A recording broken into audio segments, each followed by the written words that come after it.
Annyeonghaseyo. My name is Zik Tuna. I'm a Filipino content creator here in the state of Qatar.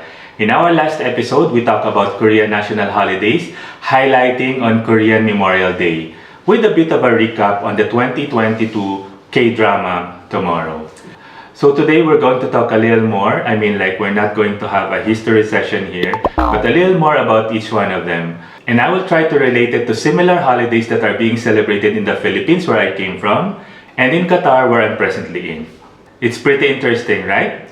So I have to dress up for a very special occasion.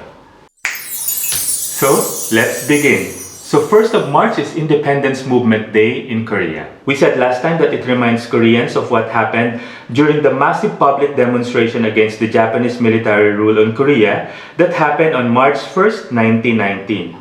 According to our main reference for this mission, www.90daykorean.com, Koreans commemorate Independence Movement Day, which is an important protest that eventually led to Korea's liberation 25 years after. The March 1st Movement Day is known in Korea as Samiljeol or Samil Day. This holiday is celebrated by reading the Korean Declaration of Independence from 1919. The reading takes place in Seoul's Pagoda Park. Taeguki, the Korean flag, is raised in homes, businesses, and institutions. There are numerous parades, concerts, and exhibitions to commemorate the day. In the Philippines, when we talk about massive public demonstration, the first thing that will come to mind is the EDSA Revolution that happened between February 22 to 25 of 1986.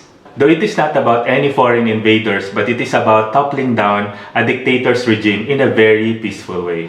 Significantly, it was a bloodless revolution and is popularly called the People Power Revolution, the movement that restored the democratic institution and ushered in political, social, and economic reforms in the Philippines.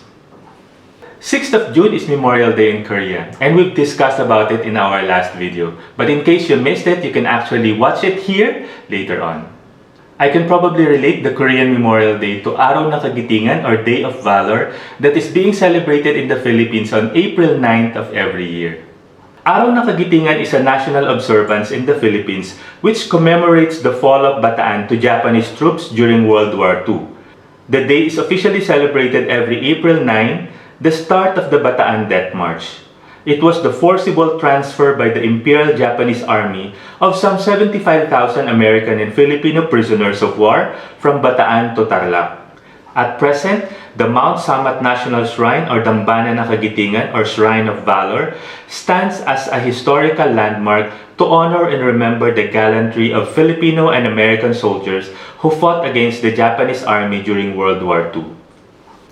15th of August, National Liberation Day, also known as Korean Independence Day. It is called Gwangbokjeol in Korean, which literally means the Restoration of Light Day.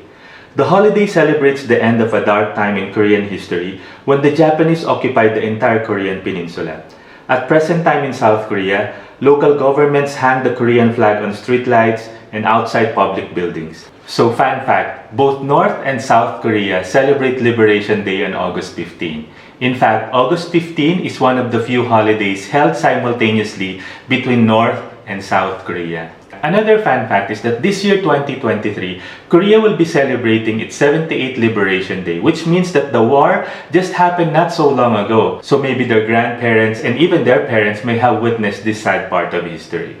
So Korea is a very young republic but have quickly risen from their dark history and have turned around to become a very progressive country that we know today.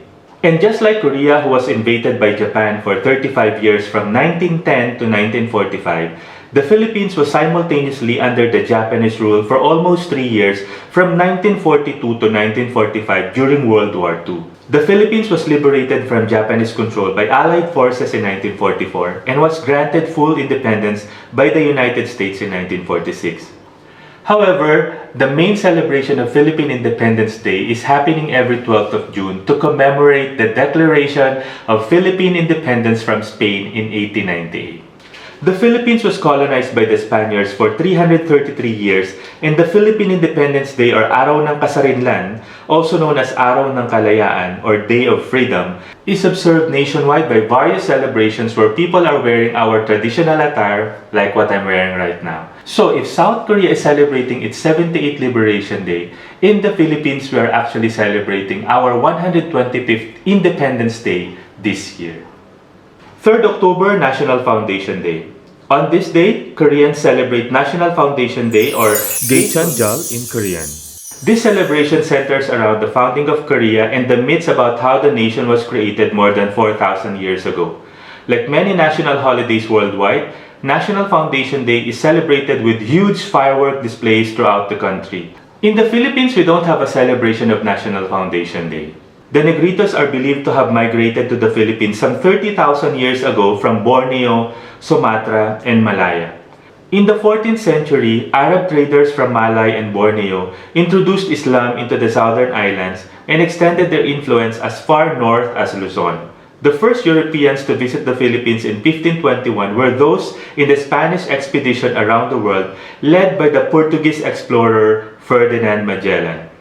In Qatar, a national commemoration of Qatar's unification in 1878 by its founder Sheikh Jassim bin Mohammed bin Thani is being held every 18th of December. Sheikh Jassim established the rules of the modern state of Qatar. In his reign, Qatar became a unified, cohesive entity and a united, independent country. Different celebrations are happening around the country, including a parade along the Corniche Road during the day and a grand fireworks display at night. Qatar National Day in December is one of the 4 major public holidays being celebrated in the state of Qatar, including Qatar National Sports Day in February, Eid al-Fitr holiday, and Eid al-Adha holiday, also called the Feast of Sacrifice, which is the second of the 2 main holidays celebrated in Islam. So now we know certain similarities in national holidays in South Korea, in the Philippines, and even in Qatar. So I hope you like it and you've learned something from it. If you like this video, please subscribe to our main YouTube channel, Best Life Qatar. Don't forget to hit the like button and comment down below. And also, you can join our community by following us on our social media, Best Life Korea. Again, this is Zik Yoon, your Korean kuya in Qatar. Annyeong!